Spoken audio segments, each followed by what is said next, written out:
السلام عليكم ورحمة الله تعالى وبركاته.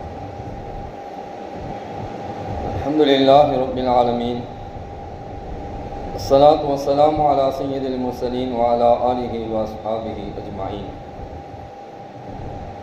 قال الله تعالى في القرآن العظيم وفي الفرقان المجيد: أعوذ بالله من الشيطان الرجيم، بسم الله الرحمن الرحيم. إن عدة الشهور عند الله 12 شهرا في كتاب الله يوم خلق السماوات والأرض منها 4 حرم. صدق الله العلي العظيم.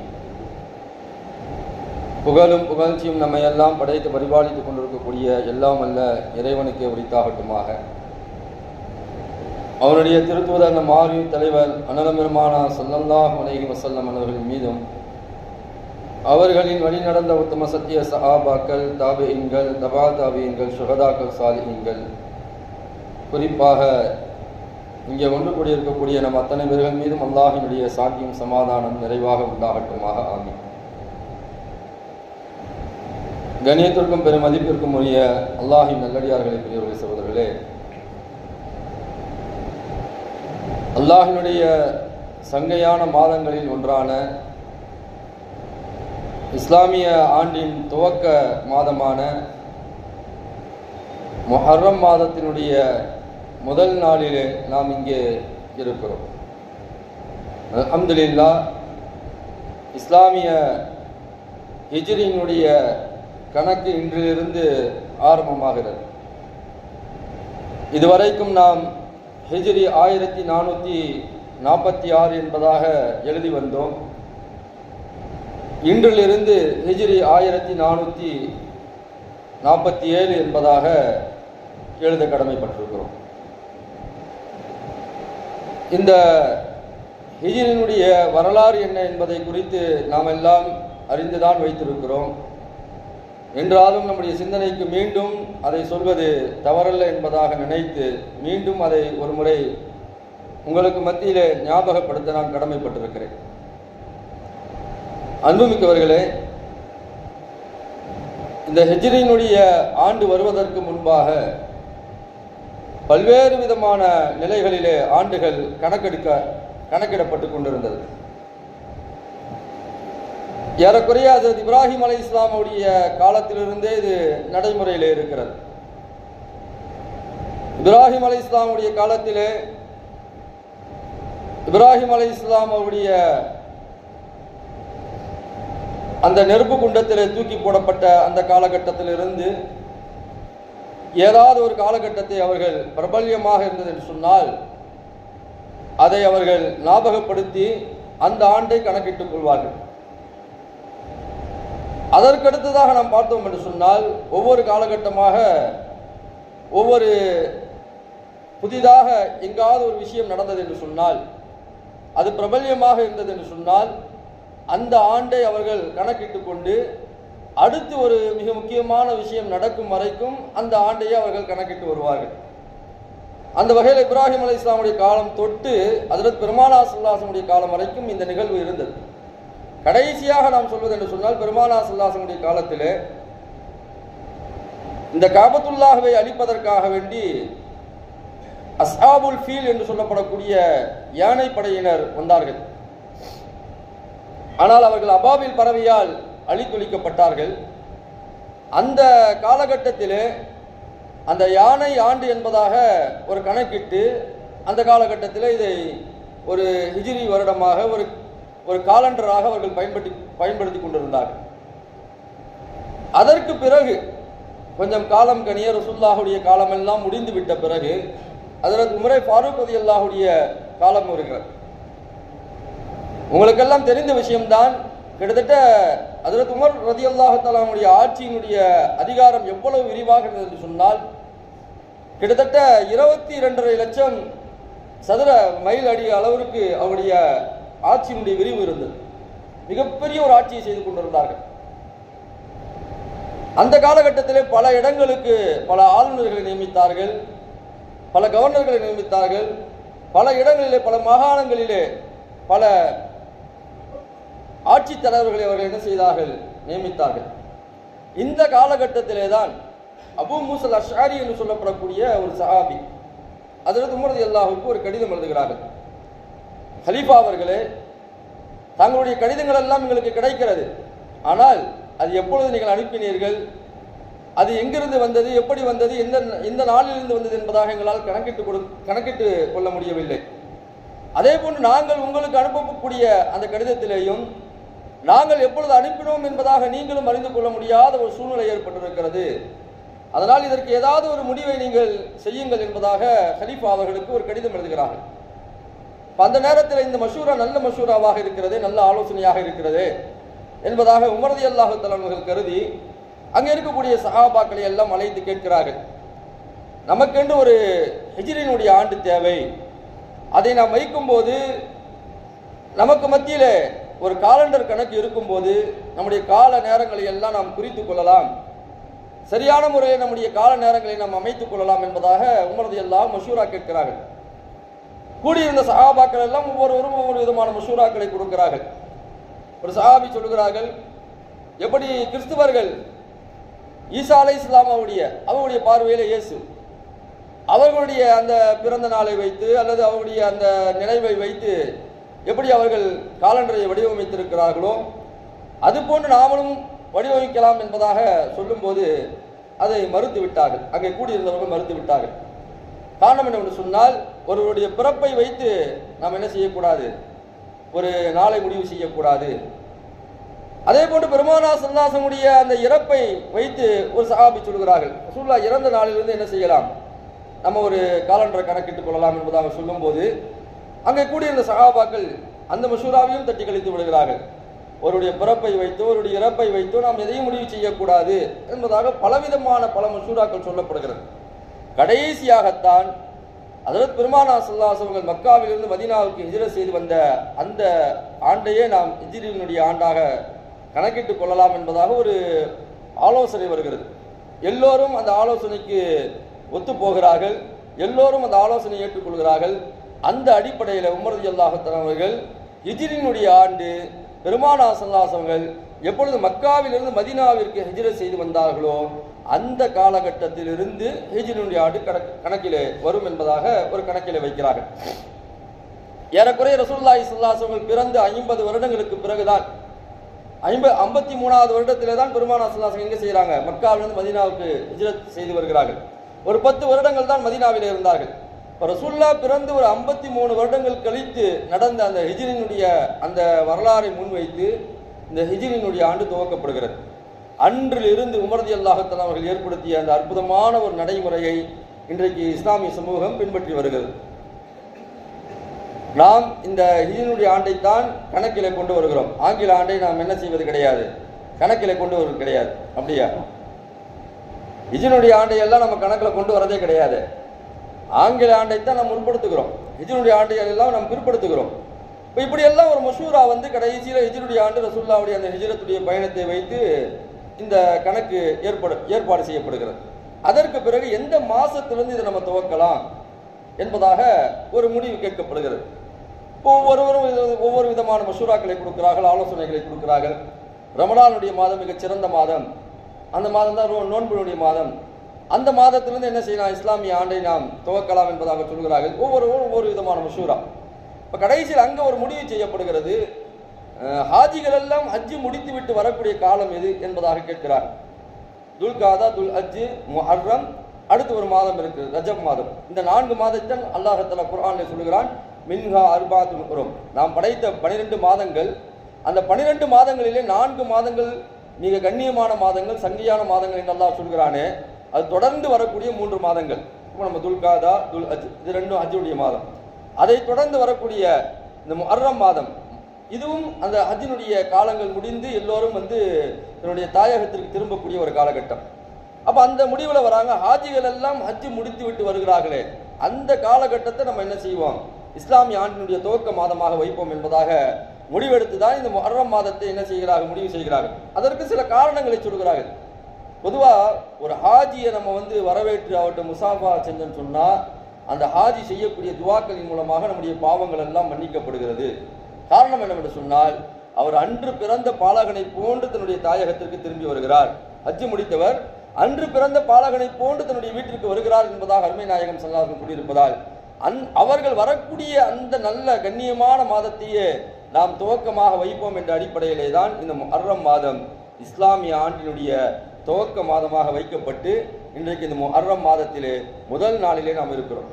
வேறு சிலர்கள் வேறு விதமான காரணங்கள் சொல்வார்கள். முஹர்ரம் மாதம் முஹர்ரம் 10 ஆஷூரா வருகிறது, அதனால் இதை முன்னால் வைக்கப்பட்டிருக்கிறது என்பதாக சொல்வார்கள். அதற்குள் நாம் செல்ல வேண்டிய அவசியம் இல்லை. அதுவும் குறிப்பாக ஈரானுக்கும் இஸ்ரேலுக்கும் நடைபெறக்கூடிய இந்த போரிலே நாம் இதையெல்லாம் பேச வேண்டிய அவசியம் இல்லை.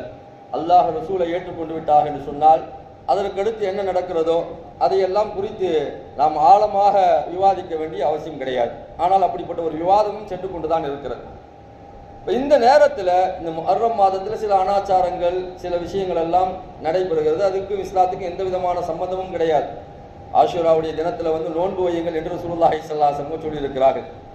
ஆஷூராவுடைய தினம்தான் ரமலானுடைய நோன்புக்கு முன்பாக கடமையாக்கப்பட்ட ஃபர்லான நோன்பாக இருந்தது. எப்பொழுது இந்த ரமலான் கடமையாக்கப்பட்டு விட்டதோ அதற்கு பிறகு இந்த ஆஷூராவுடைய நோன்பு என்பது ஒரு சுன்னத்தான நஃபிலான ஒரு நோன்பாக மாற்றப்பட்டு விட்டது. ஆனால் அந்த நாட்களிலே சில பேருக்கு தேவையில்லாத அனாச்சாரங்களை செய்கிறார்கள். சில இடங்களில் குறிப்பிட்ட இடங்களில் அந்த அனாச்சாரங்கள் நடைபெறுகிறது. இதற்கு என்ன நாம் ஏன் அதை கவலைப்படுகிறோம் என்று சொன்னால் அவர்கள் இஸ்லாமிய கோலத்தில் இருந்து கொண்டு ஏன் என்று சொன்னால் இன்னும் நம்மளை விட அதிகமான தாடியை வைத்துக்கொண்டு அதிகமான ஜுப்பாக்களை போட்டுக்கொண்டு தொப்பியெல்லாம் ரொம்ப பெருசாக வச்சு பண்ணும்போது இவர்கள் தான் ஒரிஜினல் முஸ்லீம் என்பதாக காட்டக்கூடிய வகையில் இருக்கிறது. இப்போ அவங்க செய்யக்கூடிய சில அனாச்சாரங்கள் எல்லாம் வெளிரங்கத்தில் எப்படி பார்க்கும்போது இஸ்லாத்தில் இப்படிப்பட்ட மூட நம்பிக்கைகள் இருக்கிறதா? ரத்தத்தை வர வைத்துக் கொள்வது இஸ்லாத்தில் இருக்கிறதா? முதுகலை அடித்துக் கொள்வது இஸ்லாத்தில் இருக்கிறதா? தேவையில்லை தீ மிதிக்கக்கூடிய அந்த நிகழ்வுகள் எல்லாம் இன்னைக்கு கூட நம்முடைய ஊரில் கூட நடைபெறுகிறது வருஷம் வருஷம். நம்மளும் எவ்வளோ எடுத்து சொல்கிறோம், கேட்குற மாதிரி கிடையாது. எவ்வளோ சொல்லிட்டு இருக்கிறோம், கேட்குற மாதிரி தெரியல. தீ மிதித்தல் எல்லாம் நம்முடைய மார்க்கத்தில் கிடையவே கிடையாது. எந்த நேரத்திலும் எந்த தருணத்திலையும் ரசூலுல்லாஹி ஸல்லல்லாஹு அலைஹி வஸல்லம் செஞ்சது கிடையாது, சஹாபாக்கள் செஞ்சது கிடையாது. ஹசன் ஹுசைன் ரலியல்லாஹு அஹ்லுல் பைத் தான், அதில் எந்த விதமான சந்தேகமும் கிடையாது. ஆனால் அவருடைய பேரில் ஒரு அனாச்சாரம் நடைபெறுவது என்பது ஏற்றுக்கொள்ளக்கூடிய ஒன்றல்ல. இந்த பஞ்சா தூக்குறாங்க பார்த்தீங்களா, அந்த பஞ்சா தூக்குறாங்க பாருங்க, அது பாஞ்சுன்றது தான் பஞ்சான்னு வந்துச்சுன்னு நினைக்கிறேன். அந்த 5 பேர்களுடைய பேரில் என்ன செய்யுது, முஹம்மது ரசூலுல்லாஹ், அலி ரலியல்லாஹு, ஃபாத்திமா ரலியல்லாஹு, ஹசன் ஹுசைன் ரலியல்லாஹு, இதான் பஞ்சா. இதான் பாஞ்சுன்றது பஞ்சாவாக வந்திருக்கு. அந்த பஞ்சா தூக்குறது, தீ மிதிக்கிறது இதெல்லாம் மார்க்கத்தில் எந்த நேரத்திலையும் அனுமதிக்கப்படலை. ஆனால் இந்த அனாச்சாரங்கள் செய்யப்படுகிறது, இந்த மீடியாக்கள்லையும் காட்டப்படுகிறது. இஸ்லாமியர்கள் இந்த மாதிரியான செயல்களில் ஈடுபட்டு கொண்டிருக்கிறார்கள், தங்களுடைய தியாகத்தை வெளிப்படுத்தி கொண்டிருக்கிறார்கள் என்றெல்லாம் சொல்லப்படுகிறது. ஆனால் இதற்கும் இஸ்லாத்திற்கும் எந்த விதமான சம்பந்தமும் இல்லை, எந்த ஹதீஸிலையும் இல்லை, குர்ஆனில் எங்கேயும் இல்லை. ஆகையால் இதிலிருந்து முற்றிலுமாக நம்முடைய இஸ்லாமியர்கள் தவிர்த்திருக்க வேண்டும். அதனால் ஏற்கனவே நான் சொல்லிட்டேன், இது யார் செய்கிறாங்க, எப்பொழுது என்ன செய்கிறாங்கன்றதெல்லாம் நமக்கெல்லாம் தெரிஞ்ச விஷயம்தான். இப்பொழுது அதற்குள்ளாக நாம் செல்வது என்பது இன்றைய அரசியல் சூழ்நிலைக்கு அது சரியானதல்ல என்பதாக நாம் கருதி அதை அப்படியே விட்டு விடுவோம். இன்ஷா அல்லாஹ் நாம் சரிப்படுத்திக் கொள்வோம். மார்க்கத்திற்கு முரணாக எந்த ஒரு காரியமாக இருந்தாலும் கண்டிப்பாக அதை நாம் செய்யக்கூடாது. முழுக்க நாம் அதில் இருந்து நாம் தவிர்த்து கொள்ள வேண்டும். நமக்கு தெரிந்தவர்கள் அந்த தவறில் இருந்தார்கள் என்று சொன்னால் அந்த தவறிலிருந்து அவர்களை மீட்டுக் கொண்டு வெளியே வர வேண்டும். மார்க்கத்துக்கு முரணாக எந்த காலகட்டத்திலையும் எந்த நேரத்திலையும் எந்த செயலையும் செய்யக்கூடாது என்பதாக அல்லாஹும் மன்னலும் பெருமானார் ஸல்லல்லாஹு அலைஹி வஸல்லம் மிக அழுத்தம் திருத்தமாக அல் குர்ஆனிலையும் அல் ஹதீஸிலையும் நமக்கு சொல்லி காட்டியிருக்கிறார்கள். இப்போ அந்த வகையில் இந்த முதல் 10 நாட்கள் என்பது மிக கண்ணியமான நாட்கள், அதிகமாக பெருமானார் ஸல்லல்லாஹு அலைஹி வஸல்லம் நோன்பு வைத்த நாட்கள் என்பதாக சொல்லப்படுகிறது. இந்த முதல் 10 நாளிலே பெருமானார் ஸல்லல்லாஹு அலைஹி வஸல்லம் ஆஷூராவுடைய நோன்பை வைத்திருக்கிறார்கள்.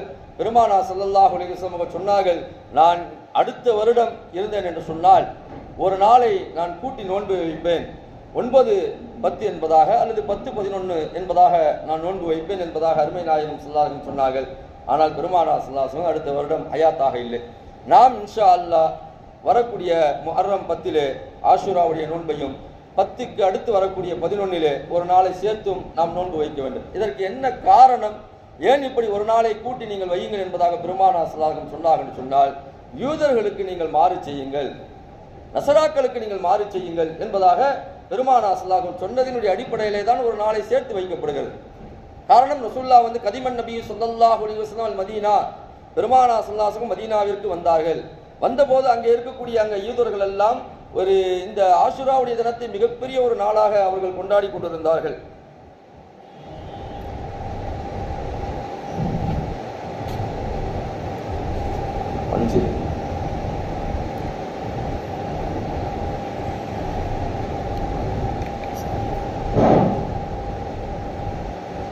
சரி, இந்த ஆஷுராவுடைய தினத்தை அங்கே அவர்கள் ஒரு பெரிய ஒரு நாளாக கொண்டாடி கொண்டிருந்தார்கள். அப்போ பெருமானார் ஸல்லல்லாஹு அலைஹி வஸல்லம் அதற்குரிய காரணம் கேட்கிறார்கள். அப்போ அங்கிருந்து அந்த யூதர்கள் சொல்கிறார்கள், மூசா அலைஹிஸ்ஸலாம் அவர்கள் ஃபிரௌனை என்ன செஞ்சாங்க? வெற்றி கொண்டார்கள். அந்த வெற்றி கொண்ட நாள் இந்த ஆஷுராவுடைய நாள் தான். ஆகையால் நாங்கள் இந்த நாளை ஒரு பெருநாளாக திருநாளாக கொண்டாடி கொண்டிருக்கிறோம் என்பதாக சொல்லும் போது பெருமானார் ஸல்லல்லாஹு அலைஹி வஸல்லம் சொன்னார்கள், மூசா அலைஹிஸ்ஸலாம் அவர்களை பின்பற்றுவதிலே உங்களை விட அதிகமாக தகுதியானவன் நான் தான். காரணம் என்னவென்று சொன்னால், அவரும் ஒரு நபி, நானும் ஒரு நபி. நபி என்ற அடிப்படையிலே நாங்கள் இருவரும் சகோதரர்கள். அவருடைய அந்த வெற்றியினுடைய நாளை நீங்கள் ஒரு பெருநாளாக கொண்டாடுகிறீர்கள் என்று சொன்னால், அதை விட சிறப்பான நாளாக எங்களுக்கு அல்லாஹ் தஆலா 2 நாட்களை தந்திருக்கிறான். அதுதான் ஒரு பெருநாள். 2 பெருநாட்களை அல்லாஹ் தஆலா தந்திருக்கிறான் என்பதாக அருமை நாயகம் ஸல்லல்லாஹு அலைஹி வஸல்லம் சொன்னார்கள். இப்போ அந்த வகையில் பெருமானார் ஸல்லல்லாஹு அலைஹி வஸல்லம் இதெல்லாம் சொல்லிட்டு தான் கடைசியில் சொல்றாங்க, இது யூதர்கள் இப்படி ஒரு நாளை குறிப்பிட்டு அவர்கள் கொண்டாடுவதால் நீங்கள் அது மாதிரி செய்யாதீங்க, யூதர்களுக்கு நீங்கள் மாறு செய்யுங்கள். காலஃபுல் யஹூத வன் நஸாரா, யூதர்கள் என்ன செய்தாலும் அதற்கு நீங்கள் மாறு செய்யணும். அவன் உண்மையிலேயே ஏதாவது ஒன்று கரெக்டாக செஞ்சான்னு சொன்னால் அதுக்கு மாற்றமாக செய்கிறது தான் நம்முடைய வேலை. அதை கரெக்டாக செய்கிறது பெருமானார் ஸல்லல்லாஹு அலைஹி வஸல்லம் 1400 வருடங்களுக்கு முன்பாக சொல்லிவிட்டார்கள். காரணம் என்னவென்று சொன்னால், யூதர்கள் எப்பொழுதும் இந்த இஸ்லாத்தை அழிப்பதற்காக வேண்டியும் இந்த இஸ்லாத்தை ஒழிப்பதற்காக வேண்டியும் அவர்கள் இரவு பகலாக முயற்சி செய்து கொண்டிருக்கிறார்கள். இது இன்றல்ல நேற்றல்ல, கிட்டத்தட்ட பல வருடங்களாக நடைபெற்று வருகிறது. இன்றைக்கு நாம் ஈரான் இஸ்ரேலுடைய போரை பார்க்கிறோம், ஈரான் பலஸ்தீனுடைய போரை பார்க்கிறோம். ஆனால் இவருடைய சூழ்ச்சி என்பது இன்றல்ல, பல நெடுங்காலமாக நடந்து வருகிறது. அல்லாஹ் குர்ஆனில் இவங்களை பல இடங்களில் பழித்து பேசுகிறான். பனி இஸ்ராயில் என்பதாக சொல்கிறானே அல்லாஹ் குர்ஆனிலே, இவர்கள் அல்லாஹ்வுடைய கோபத்திற்கு மேல் கோபத்தை ஆளானார்கள். காரணம் என்று சொன்னால், சொன்ன வார்த்தைக்கு அவங்க என்னைக்குமே என்ன செய்ய மாட்டாங்க, வார்த்தையை காப்பாற்ற மாட்டாங்க. வாதாவை கொடுத்த வாக்குறுதியை காப்பாற்றுறது ஒரு முஃமினுடைய அடையாளம் என்பதாக பெருமானார் ஸல்லல்லாஹு அலைஹி வஸல்லம் சொன்னார்கள். ஆனால் நீங்கள் யூதனை பார்த்தீங்கன்னு சொன்னால், அவன் கொடுத்த வாக்குறுதியை என்னைக்குமே காப்பாற்ற மாட்டான். இன்றைக்கு கூட இந்த இஸ்ரேலுடைய ஈரானுடைய போரை நாங்கள் நிறுத்தி இருக்கிறோம், ஒப்பந்தம் அப்படி இப்படின்னு சொல்கிறான் பாருங்க, திரும்பவும் வரம் மீறுவான். ஏன்னா அவனுடைய இயற்கையிலேயே அது என்ன செய்யுதுன்னா செட்டப் பண்ணப்பட்டிருக்கு. இயற்கை அவனுடைய குணம் அது. அதனால் இதையும் அவன் மீறுவான். ஏன்னா கடந்த கால நிகழ்வுகள் எல்லாவற்றையும் நீங்கள் பார்த்துக்கிட்டு சொன்னால் மீறி மீறி செய்யக்கூடியதான் அவனுடைய வேலை. எந்த ஒப்பந்தத்துக்கும் அவனுக்கு கட்டுப்பட மாட்டாங்க. காலம் முழுக்க அவருடைய நிலைகள் இப்படித்தான் இருக்கும். இப்போ ஓடுறான் பார்த்தீங்களா, சைப்ரஸ் அந்த ஏதோ ஒரு நாட்டுக்கு போயிருக்கிறான். அங்கே இருக்கக்கூடியவங்கெல்லாம் என்ன செய்கிறாங்க, ஒரு அரசாங்கத்தை எல்லாம் கூட்டிகிட்டு பலஸ்தீன் மாதிரி நம்முடைய நாடு ஆகிடக்கூடாது, அதனால் ரொம்ப பார்த்து பத்திரமா இருங்க, இவங்களை வைக்கக்கூடிய காலம் வரைக்கும் வச்சுட்டு அப்புறம் திரும்ப என்ன செஞ்சிருங்க, அவங்களுடைய ஊருக்கே அனுப்பிவிட்ருங்க என்பதாக அந்த யூதர்களை குறித்து இப்போ எல்லோரும் விழிப்புணர்வோடு இருக்கிறார்கள். ஏன்னா இவன் தங்க இடம் கொடுத்தோன்னு சொன்னால் இருக்கிறவனை காலி பண்ணிட்டு அந்த வீட்டில் என்ன செஞ்சுக்குவான், உட்காந்துக்குவான். இதுதான் வரலாறு, இவனுடைய வரலாறு. இப்படிப்பட்ட இந்த யூதர்களுக்கு நீங்கள் என்ன செய்யுங்க, மாறு செய்யுங்கள் என்பதாக பெருமானார் ஸல்லல்லாஹு அலைஹி வஸல்லம் சொல்லிதான் இந்த ஆஷுராவுடைய நாளில் ஒரு நாளை நீங்கள் முன்னாலோ அல்லது பின்னாலோ சேர்த்து வையுங்கள் என்பதாக அருமை நாயகம் ஸல்லல்லாஹு அலைஹி வஸல்லம் அற்புதமான ஒரு நடைமுறையை நமக்கு தந்திருக்கிறார்கள். அன்புமிக்கவர்களே, நாம் இஸ்லாமிய ஹிஜ்ரியினுடைய புத்தாண்டிலே நாம் இருக்கிறோம். இந்த ரெசுலேஷன் சொல்கிறாங்க பார்த்தீங்களா, அதெல்லாம் எப்போ எடுக்கிறாங்க? எல்லாரும் ஆங்கில வருட பிறப்பில் தான் என்ன செய்கிறாங்க, அந்த ரெசுலேஷன் எடுக்கிறாங்க. நான் இன்னையிலேருந்து நான் கரெக்டாக இருப்பேன் அப்படின்னு சொல்லிட்டு என்ன செய்வான், அப்படி அன்னைக்கு காலையில் ஒரு முடிவு எடுப்பான், நைட்டை தண்ணியை போட்டு என்ன செஞ்சிருவான், படுத்துருவான். இன்னையிலேருந்து நான் குடிக்க மாட்டேன்னு சொல்லிட்டு முடிவு எடுத்துட்டு அன்னைக்கு நைட்டே என்ன செஞ்சிருவான், தண்ணியை போட்டுருவான், எல்லா தப்பியும் செஞ்சிருவான். அன்னைக்கே முடிஞ்சு அந்த ரெசுலேஷன் ஆரம்பித்து 12 மணி நேரம் கூட தாண்டி இருக்காது, அவனுடைய ரெசுலேஷன் அவனே உடைச்சிருவான். 12 மணி நேரத்திலே முடிஞ்சிடும். ஆனால் நாம் ஒவ்வொரு வருடமும் இது மாதிரியான இந்த ஹிஜ்ரியினுடைய ஆண்டை நாம் கடந்து கொண்டுதான் இருக்கிறோம். இன்றைக்கு நாம் எடுக்க வேண்டும் என்று சொல்ல வேண்டிய அவசியம் இல்லை. இருந்தாலும் இது மாதிரியான நல்ல நாட்களிலே சில நல்ல சிந்தனைகளை நம்முடைய உள்ளத்திலே நாம் கொண்டு வரும்போது, நான் இப்படி என்னுடைய வாழ்க்கையை மாற்றிக்கொள்வேன் என்பதாக கொண்டு வரும்போது அல்லாஹ் தஆலா நம்முடைய உள்ளத்தில் ஒரு மாற்றத்தை ஏற்படுத்துவார். அது மாதிரியான ரெசுலேஷன் எடுக்கணும். ஜும்மாவிற்கு மட்டும் தொழக்கூடிய நபராக நீங்கள் இருந்தீர்கள் என்று சொன்னால் உங்களுடைய வாழ்க்கையில் ஒரு மாற்றத்தை ஏற்படுத்துவதற்காக வேண்டி ஒரு முடிவை நீங்கள் எடுங்கள். நான் ஜும்மா தொழுகையாளியாக இருக்க மாட்டேன், அல்லாஹ்வை வெறும் ஜும்மாவில் மட்டும் தொழுவது கடமையா, ஐவேளை தொழுகையை தொழ வேண்டும். பிடிக்குது பாருங்க, கீழே விழுந்துட்டனால தொண்டை பிடிக்குது.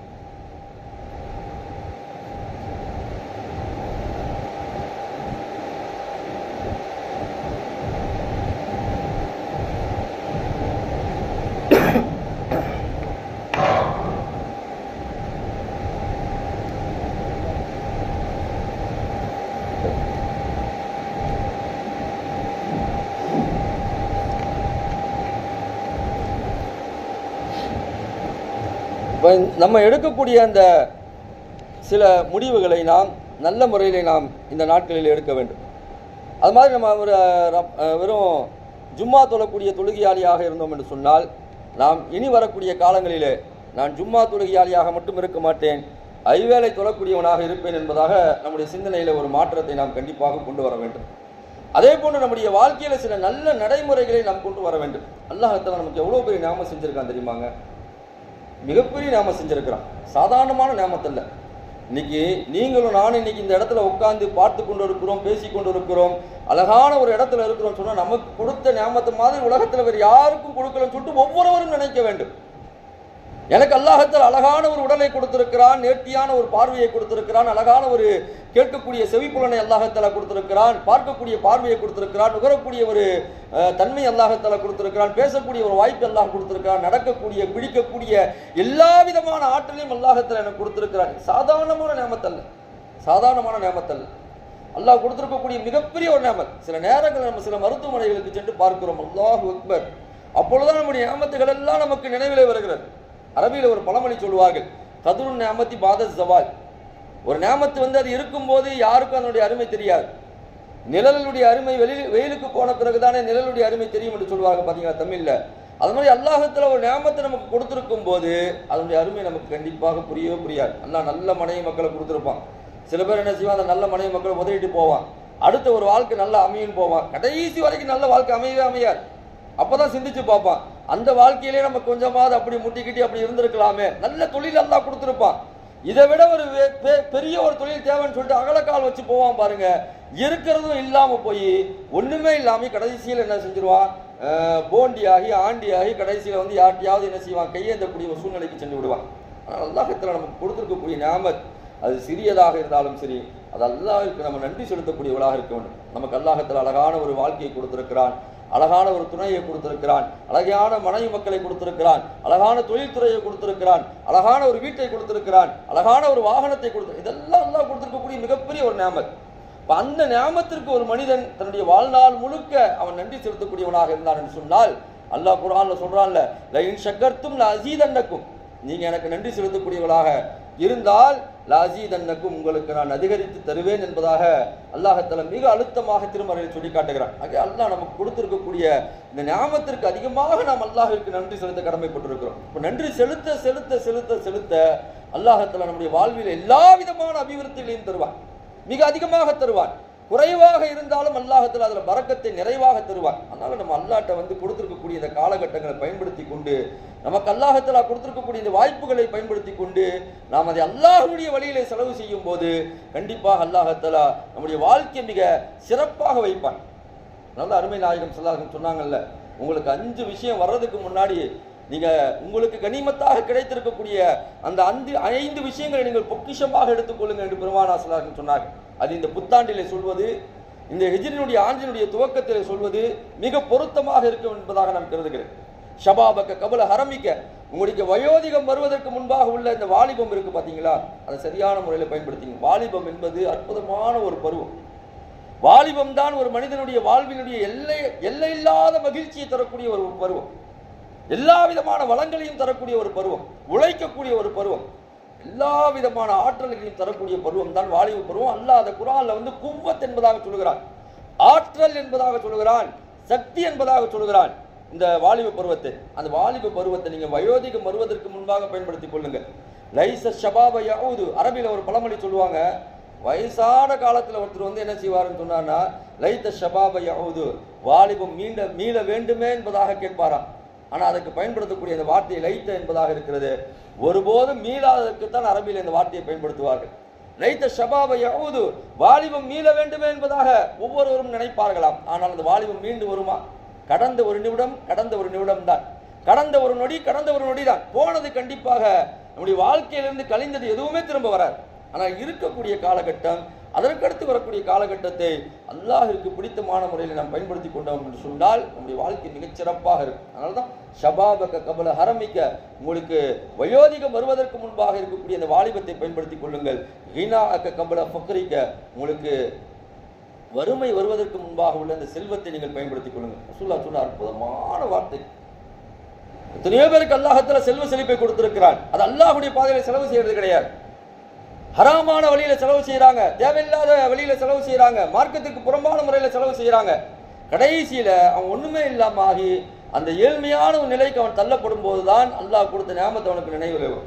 அன்புமிக்கவர்களே, நம்ம எல்லாம் பேசிக்கொள்ளக்கூடிய வார்த்தைகள் தான். கீழே இருந்து கூட மேலே போயிடலாம் பேசக்கூடிய வார்த்தைகள் தானே. சாதாரணமான ஒரு நிலையில இருந்து கூட என்ன செய்யலாம், மேலே போயிடலாம். ஆனா உயர்ந்த இடத்துல இருந்து என்ன செய்யக்கூடாது, கீழே வந்துடக்கூடாது. பெரிய ஒரு பணக்காரனா வாழ்ந்துட்டு, ஜமீன்தாரா வாழ்ந்துட்டு, அப்படி இப்படி சுகபோகமான ஒரு வாழ்க்கையை வாழ்ந்துட்டு கீழே வந்துட்டானா அவனால வாழ முடியாது. அவனால இந்த வாழ்க்கையை சகித்துக் கொள்ளவே முடியாது.